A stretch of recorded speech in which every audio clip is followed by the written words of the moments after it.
क्यों एक इंसान शैतान बन जाता है, क्या होता है उसके साथ कि वो माँ से कर्ज करने पे आ जाता है। हम सभी ने देखा जो नाजी जर्मनी में हुआ था।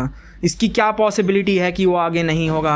आज की वीडियो में हम उसी प्रॉब्लम को 3 एंगल से हिट करने की कोशिश करेंगे, साइकोलॉजिकल, फिलोसॉफिकल एंड हिस्टोरिकल, और ये तीनों आपस में कनेक्टेड हैं। और चैनल को सब्सक्राइब करना मत भूलना, ठीक है। Let's start the video baby.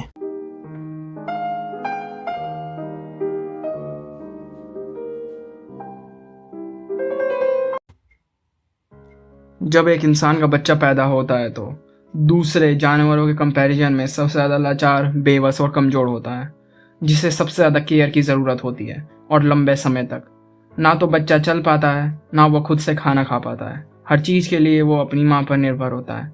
उस समय ना तो बच्चे को खुद एक इंडिविजुअल होने की समझ होती है। उस समय बच्चा यूनिवर्स के साथ एक होता है, जैसे किसी जानवर का बच्चा। पर जैसे जैसे बच्चा बड़ा होता है वैसे वैसे वो खुद के होने का एहसास होता है उसे, कि वो और नेचर अलग है। उसकी माँ उससे अलग कोई व्यक्ति है। और इंसान की सबसे बड़ी ट्रेजेडी यही है कि वो नेचर में रहते हुए नेचर से अलग हो चुका है। इंसान और जानवर में यही फ़र्क है कि इंसान को फूड, शेल्टर और सेक्स के अलावा भी कुछ और चाहिए होता है, और वो है एक मीनिंगफुल ज़िंदगी। उस मीनिंग का सोर्स कभी भगवान होते हैं, कभी कोई आइडियोलॉजी, कभी सोसाइटी इटसेल्फ। एक बार जॉर्डन पीटरसन से एक आदमी ने सवाल पूछा कि शादी करनी चाहिए या नहीं, तो जॉर्डन पीटरसन ने बोला, you should not break the rules of society unless you have the good reasons to do so. कि तुम्हें वही करना चाहिए जो आम लोग करते हैं, जब तक तुम्हारे पास उससे भी कोई अच्छा काम ना हो करने के लिए, या फिर उससे भी अच्छे रीजंस ना हो उससे ना करने के लिए। क्योंकि सोसाइटी का इंतज़ाम इस तरीके से किया जाता है कि वो तुम्हें एक चीज़ से बचा सके, वो है अकेलापन। क्योंकि शादी कुछ दे या ना दे पर तुम्हें अकेलेपन से दूर रखती है, और तुम अपनी ज़िंदगी में बिज़ी हो जाते हो। तुम्हारी ज़िंदगी में जो तुम कर रहे हो उसमें मीनिंग आ जाता है, भले वो पैसा कमाना क्यों ना हो।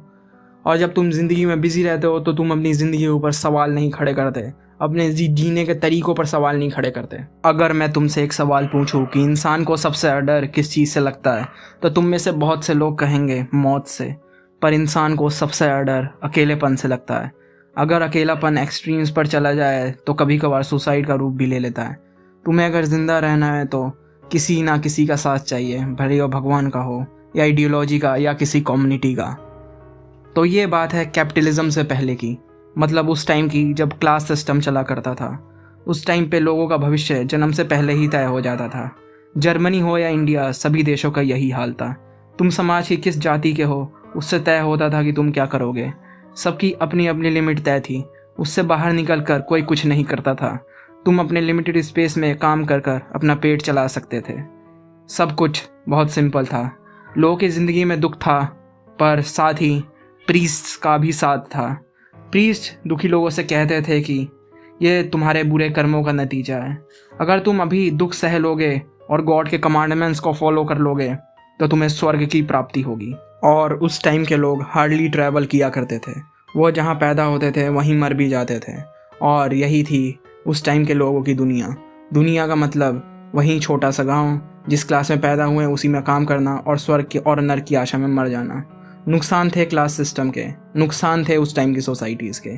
पर क्लास सिस्टम इंसान को एक सिक्योरिटी भी प्रोवाइड करता था कि इंसान को पहले से ही पता होता था कि क्या करना है और क्या नहीं करना। फिर समय का पहिया घूमा और 16वीं सेंचुरी में कैपिटलिज्म की शुरुआत हो गई।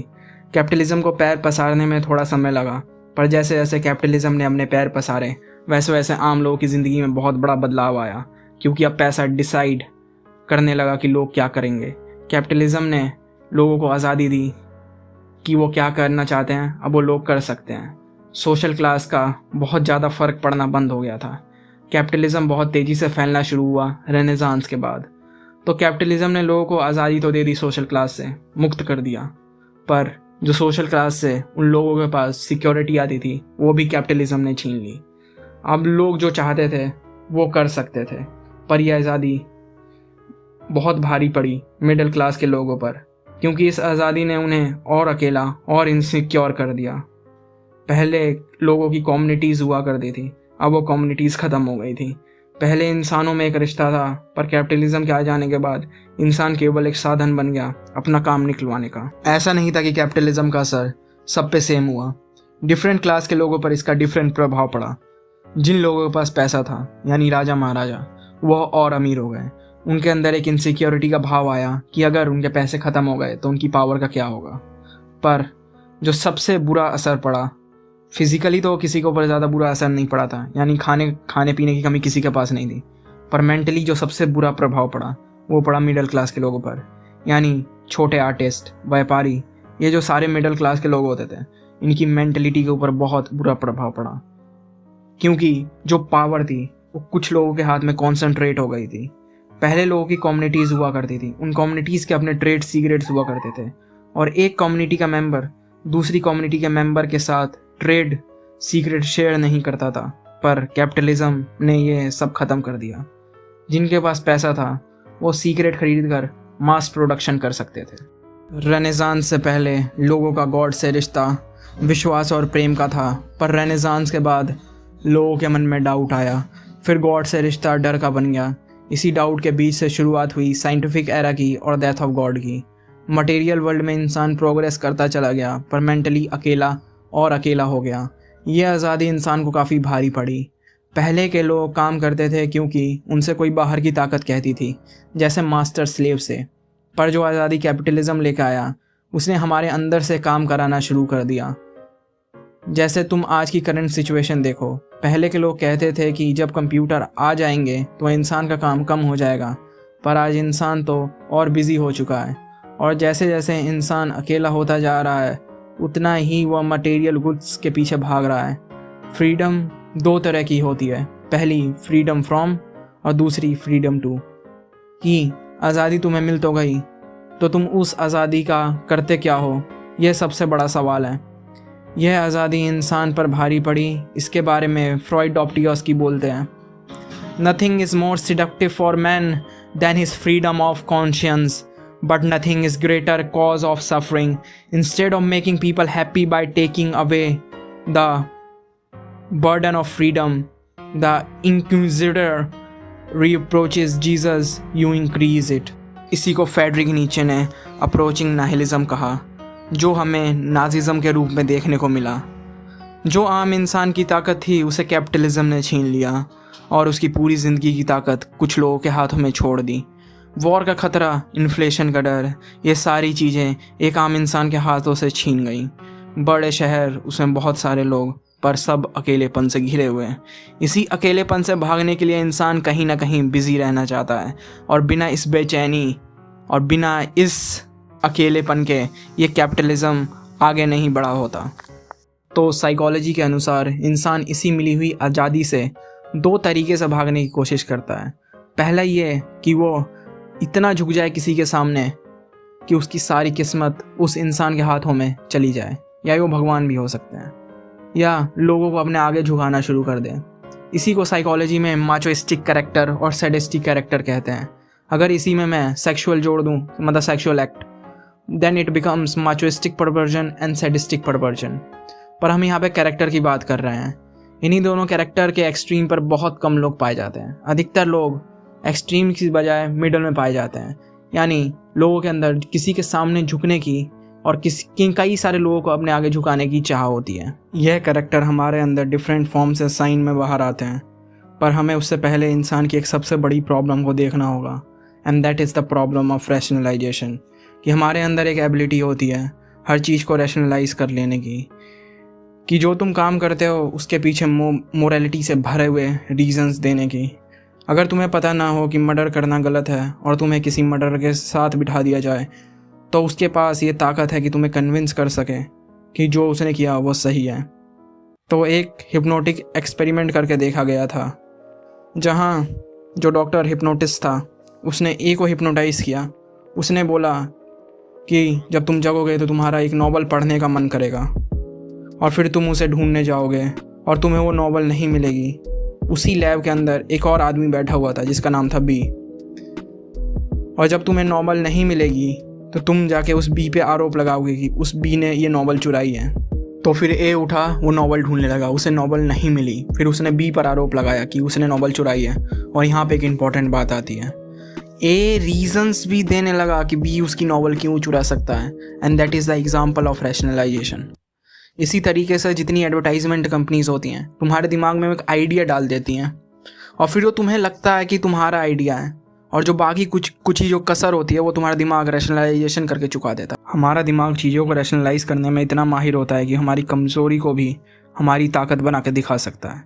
जो मेरे दोस्त थे वो कहते थे कि जहाँ लड़ाई देखो वहाँ से भाग जाओ, क्योंकि लड़ाई केवल बेवकूफ़ लोग करते हैं। तो ये हो सकता है कि वो लड़ाई से डरते हो, पर उसे इस तरीके से रैशनलाइज कर रहे हैं कि उनकी वर्च्यू दिखाई दे। वो अपनी जो कावर्डनेस है, अपनी जो डरपोक होने की जो टेंडेंसी है, उसे वो रैशनलाइज करके एक बहादुरी, एक वर्च्यू की तरह दिखा रहे थे। और इसी तरीके से हमारा दिमाग रैशनलाइज करता है। तो अब ज़रा देखते हैं कि इंसान किस तरीके से माचोइस्टिक एंड सैडिस्टिक कैरेक्टर को रैशनलाइज करने की कोशिश करता है और रियल लाइफ में कैसे दिखाई देते हैं। जब एक इंसान माचोइस्टिक कैरेक्टर की तरफ ज़्यादा झुका हुआ होता है तो वो खुद को पावरलेस, इन्फीरियर मानता है, तो वो खुद को ही बुरा कहकर अपने को नीचे गिराने की कोशिश करता है। ऐसा इंसान कभी नहीं कहेगा कि उसकी ज़िंदगी उसके हाथों में है। और जब माचोइज़म एक्सट्रीम पर चला जाता है तो इंसान अपने आप को किसी इंसान के नीचे झुका लेता है और फिर उसे लव, लॉयल्टी जैसे भारी शब्दों से रैशनलाइज करने की कोशिश करता है। और जब इंसान सैडिज्म की तरफ ज़्यादा झुका हुआ होता है तो वो दूसरों को खुद पर निर्भर बनाना चाहता है। वो दूसरों को दुख में देखकर एंजॉय करता है, उसे मज़ा आता है लोगों को ह्यूमिलिएट करने में, और अपनी इस टेंडेंसी को रैशनलाइज कुछ ये कहकर कहता है कि मैंने तुम्हारे लिए इतना किया, अब जो मैं बोलूँगा वही तुम करोगे। यह देखा गया है कि सैडिज्म और माचोइस्टिक कैरेक्टर अधिकतर लोगों में एक साथ पाए जाते हैं, इसलिए इसका नाम दिया गया है शैडो माचोइज्म, यानी कॉम्बिनेशन ऑफ सैडिज्म एंड माचोइज्म। और हिटलर के अंदर भी यही टेंडेंसीज पाई गई थी। अगर तुम हिटलर के बारे में पढ़ोगे तो तुम्हें पता चलेगा हिटलर ब्रिटिश एम्पायर को बहुत एडमायर करता था, क्योंकि ब्रिटिश एम्पायर की बहुत सारी कॉलोनीज थी। उस टाइम पे सबसे ज़्यादा पावरफुल नेशन था। और जब हिटलर को पता चला कि इंडिया के लोग विदेशों में घूम रहे हैं आज़ादी के सपोर्ट के लिए, तो उसने ये बात बोली कि इंडिया के लोग समझदार तो बहुत हैं, पर वो ब्रिटिश एम्पायर को कभी नहीं हरा पाएंगे because of their racial inferiority. उनकी आर्मी कमजोरों की आर्मी है जो ब्रिटिशर्स को कभी नहीं हरा पाएगी। पर जैसे जैसे ब्रिटेन हारना शुरू हुआ, वही जो हिटलर उन्हें प्यार करता था वही प्यार नफ़रत में बदल गया। और यही साइन होता है सैडोमाचोइस्टिक कैरेक्टर का, कि जिस इंसान के अंदर ये सैडोमाचोइस्टिक कैरेक्टर पाए जाते हैं वो पहले जो ताकतवर होते हैं उन्हें प्यार तो बहुत करता है और कमज़ोरों को नफ़रत करता है, पर जैसे जैसे ताकतवर कमज़ोर होना शुरू होता है वो उसे भी नफ़रत करना शुरू कर देता है। हमें साइकोलॉजी के साथ साथ लिटरेचर में ही कुछ ऐसा देखने को मिलता है। तो एक बहुत बड़े नॉवलिस्ट हुए जूलियन ग्रीन, उन्होंने एक बात बोली थी, I knew that we counted little in comparison with the universe, I knew that we were nothing but to be so immeasurably nothing seems in some way both to overwhelm and at the same time to reassure that those figure those dimensions beyond। और Freud डॉप्टियोस्की भी कुछ ऐसी बात बोलते हैं। वो कहते हैं he has no more pressing need than to find somebody to who he can surrender as quickly as possible that the gift of freedom from which he the unfortunate creature born with। तो जितने भी महान लोग थे उन्होंने देख लिया था कि आज़ादी का भार सबसे नहीं संभाला जाएगा और इंसान निकल पड़ेगा दोबारा किसी का गुलाम बनने। वो गुलामी किसी की हो सकती है, या फिर वो आइडियोलॉजी हो या किसी व्यक्ति की, पर फ़र्क नहीं पड़ता। इंसान बस अपनी आज़ादी दे देना चाहता है किसी और को। सिगमंड फ्रॉइड इसी रिजेंटमेंट को डेथ इंस्टिंक्ट कहते हैं। वो कहते हैं कि जो इंसान के अंदर एक चाह होती है पूरी दुनिया को ख़त्म कर देने की या खुद को ख़त्म कर देने की, तो तुम देख पा रहे होगे कि साइकोलॉजिकल एनालिसिस के हिसाब से इंसान के ऊपर पहले से ही कितना भार है। और उसके ऊपर एक और चीज़, एक गंदी आदत चीज़ों को रैशनलाइज कर देने की। बस इंसान पागलपन से एक कदम की दूरी पर रहता है। इंसान चाहता है कि ज़िंदगी में सर्टेनिटी बनी रहे। उसी सर्टेनिटी को पाने के लिए वो कभी एस्ट्रोनॉमी, कभी एस्ट्रोलॉजी, पता ना क्या क्या, फ्यूचर गैसिंग जो भी को कराता है। पर इंसान की ज़िंदगी में अनसर्टेनिटी ज़्यादा रहती है और सर्टेनिटी ना के बराबर। तो वर्ल्ड वॉर 1 से पहले जर्मनी के हालात काफ़ी अच्छे थे, यानी जर्मनी एक समृद्ध देश था। पर वर्ल्ड वॉर 1 की हार के बाद लगातार इन्फ्लेशन और डिप्रेशन की माल झेलता रहा। 1923 में जर्मनी में हाइपर इन्फ्लेशन आया जिसने लोअर और मिडिल क्लास की सालों की सेविंग को उड़ा दिया। लोग ट्रॉली भरकर पैसा लेकर जाते थे केवल एक ब्रेड का पैकेट खरीदने। 1924 से 1928 के बीच थोड़े हालात ठीक हुए। तभी 1929 में इकोनॉमिक डिप्रेशन आया, जिसे हम ग्रेट डिप्रेशन भी कहते हैं, और जो बची कुची लोगों की सेविंग्स थी जर्मनी के अंदर, वो सारी रातों रात उड़ गई। सोचो क्या होगा तुम्हारा अगर जो तुम्हारी ज़िंदगी की सारी सेविंग्स हैं, जिसके लिए तुमने ना जाने छोटे छोटे कितने प्लेजर सेक्रीफाइस किए होंगे, वो घर बैठे बैठे गायब हो जाए। वॉर की हार का इतना बुरा असर नहीं पड़ा था जर्मनी के ऊपर, क्योंकि लोग कहते थे कि यार जो हुआ सो हुआ, अब हमने तो अपना बेस्ट दिया ना, कोई बात नहीं, हार तो हार होती है, एक कंट्री की हार होगी, एक कंट्री की जीत होगी, सो समझते थे। पर हाइपर इन्फ्लेशन और डिप्रेशन ने जर्मनी की कमर तोड़ दी। फिर वो दोबारा कभी खड़े नहीं हो पाए। इसके सोसाइटी के लेवल पर और साइकोलॉजिकल लेवल पर बहुत भयानक प्रभाव हुए। सोसाइटी के लेवल पर ओल्डर जनरेशन ने यंगर जनरेशन के ऊपर अपनी अथॉरिटी खो दी, क्योंकि अब उनके पास कुछ भी ना था यंगर जनरेशन को देने के लिए। पहले वो फाइनेंशियल सिक्योरिटी दे सकते थे यंगर जनरेशन को, पर अब उनके पास 1 रुपया नहीं बचा था इतना कुछ हो जाने के बाद। और यह जो चेंजेस हुए ये इतनी तेज़ी से हुए कि ओल्डर जनरेशन अडॉप्ट ही नहीं कर पाई, वो बस एक सदमे में चली गई थी। जिन लोगों ने वर्ल्ड वॉर 1 में लड़ाई करी थी उन्हें भी दफ्तर का काम नहीं भा रहा था। लोगों की इसी इनसिक्योरिटी, पावरलेसनेस और गुस्से को एक बहाना मिला ट्रीटी ऑफ वर्सलेस और जीउस के रूप में, और सारे लोगों ने इसी के ऊपर अपना पूरे इमोशंस का भार डाल दिया। पूरी दुनिया कहती थी कि वर्ल्ड वॉर 2 का जो रीज़न है वो ये है जो जर्मनी के ऊपर सैंक्शन लगाए गए थे वो, पर अब तुम्हें दिख रहा होगा साफ साफ कि ये सब केवल और केवल एक रैशनलाइजेशन के तरीके थे पूरे नेशंस के लिए। पर जो साइकोलॉजिकल कंडीशंस थी वो तुम्हें ऑलरेडी बता रही थी पहले से, तुम्हें सिम्टम्स दे रही थी कि मौसम पहले से ही बन रहा था नाजिज़म के राइज का। और इस नाजिज़म से सबसे ज़्यादा प्रभावित कौन से लोग हुए थे? छोटे दुकानदार, आर्टिस्ट, फैक्ट्री वर्कर्स, जो कैपिटलिज्म में सबसे ज़्यादा इनसिक्योर वर्ग था, वही नाजिज़म से प्रभावित हुआ। नाजिज़म ने लोगों की साइकोलॉजिकल नीड्स को कुछ समय के लिए पूरा कर दिया था, क्योंकि नाजिज़म में हर इंसान के ऊपर कोई इंसान था और उसके नीचे कोई इंसान था। जो सबसे नीचे के नाजी थे उनके नीचे भी ज्यूज थे, जिनके ऊपर वो अपने पावर चला सकते थे। नाजिज़म की हायरार्की में जो सबसे ऊपर का नाजी था यानी हिटलर, उसके ऊपर भी नेचर था। हिटलर खुद कहता था कि इंसान हर चीज़ को डोमिनेट कर सकता है पर नेचर को नहीं। तो नाजिज़म ने इंसान की सैडिज़म और माचोइज़म की अर्जिस को पूरा किया, यानी जो हिटलर की झुकने की चाह थी उसे नेचर ने पूरा किया। और हिटलर ने अपनी आइडियोलॉजी को यह बोलकर रैशनलाइज किया कि ह्यूमन सिविलाइजेशन ह्यूमन स्लेव्स के दम पर बिल्ड हुई है, ना कि एनिमल्स के। पहले घोड़े की जगह इंसान यूज़ करे जाते थे ठेला खींचने के लिए, इसलिए नाजिज़म बहुत अपीलिंग थी पूरी जर्मनी के लिए। हालात भी वैसे ही बन रहे थे। हिटलर ने डार्विन का भी सहारा लिया था अपनी बातों को रैशनलाइज करने के लिए। उसने कहा था ताकतवर इंसान हमेशा कमज़ोर को दबाकर आगे बढ़ता है। डार्विन ने कहा था survival of the fittest. However middle class के प्रभावित होने का यह भी रीज़न था कि हिटलर खुद एक लोअर मिडिल क्लास से आता था। He was nobody like any other middle class people, इसलिए लोग उससे ज़्यादा प्रभावित हुए क्योंकि उसकी बातों से वो रिलेट कर पाए, समझ पाए। नाजिज़म के पावर में आने का यह बहुत बड़ा कारण था। और एक और कारण था कैपिटलिस्ट्स, यानी वो लोग जिनके पास पैसा और बिजनेस था। उन्होंने नाजिज़म को सपोर्ट किया क्योंकि 1929 के डिप्रेशन के बाद उन्हें डर था कि लोग सोशलिज्म और कम्युनिज्म को अडॉप्ट करने की कोशिश करेंगे, जिसकी वजह से उन्हें बहुत बड़ा नुकसान होता। तो उन्हें एक ऐसी सरकार चाहिए थी जो इन सारे लोगों की आवाज़ दबा पाए। जर्मनी के पार्लियामेंट में 40% लोग सोशलिस्ट या कम्युनिस्ट थे, तो उन्हें दबाने का काम किया हिटलर ने। अमीर लोगों को लगा कि वो हिटलर को कंट्रोल कर लेंगे, पर हिटलर सबकी कंट्रोल से बाहर चला गया और अंत में पूरी जर्मनी के साथ साथ पूरी दुनिया को इसका नुकसान हुआ। नाज़ी पार्टी इतनी ज़्यादा पावरफुल हो गई थी जर्मनी में कि नाज़ी पार्टी का मतलब जर्मनी हो गया था, जर्मनी का मतलब नाज़ी पार्टी हो गया था। और जो भी उसे क्रिटिसाइज़ करता था नाज़ी पार्टी को, इसका मतलब वो एक जर्मनी को ही क्रिटिसाइज़ कर रहा था। और जो जर्मनी की जो मिडिल क्लास थी वो काफ़ी ज़्यादा इनएक्टिव क्लास थी और काफ़ी ज़्यादा कंजर्वेटिव थी। उनका काम था जिस साइड लहर जाती है उसी साइड वो ढह जाते थे। ऐसी बात नहीं है कि जर्मनी के लोगों ने नाज़िज़्म के ख़िलाफ़ फ़ाइट नहीं करी थी, पर उनकी संख्या बहुत कम थी और वो बहादुरी से लड़े।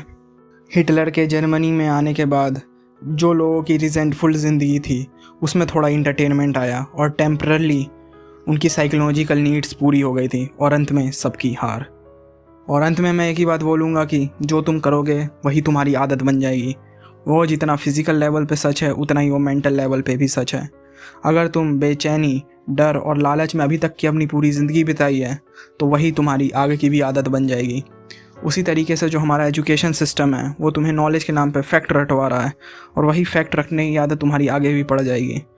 तुम्हें क्या सोचना है ये बताता है एजुकेशन सिस्टम, ना कि कैसे सोचना है, और यही तुम्हारी आदत बन जाएगी आगे चल के। ओशो ने नाज़िज़्म के बारे में एक बात बोली थी कि जैसे मसल्स को ट्रेनिंग चाहिए ताकतवर बने रहने के लिए, उसलिए दिमाग को सोचना होता है अपनी ज़िंदगी के बारे में दिमाग के मसल्स मजबूत रखने के लिए। इसलिए अपनी ज़िंदगी के बारे में सोचो। अगर तुम नहीं सोचोगे तो कोई और सोचेगा तुम्हारी ज़िंदगी के बारे में और वही आदत बन जाएगी तुम्हारी।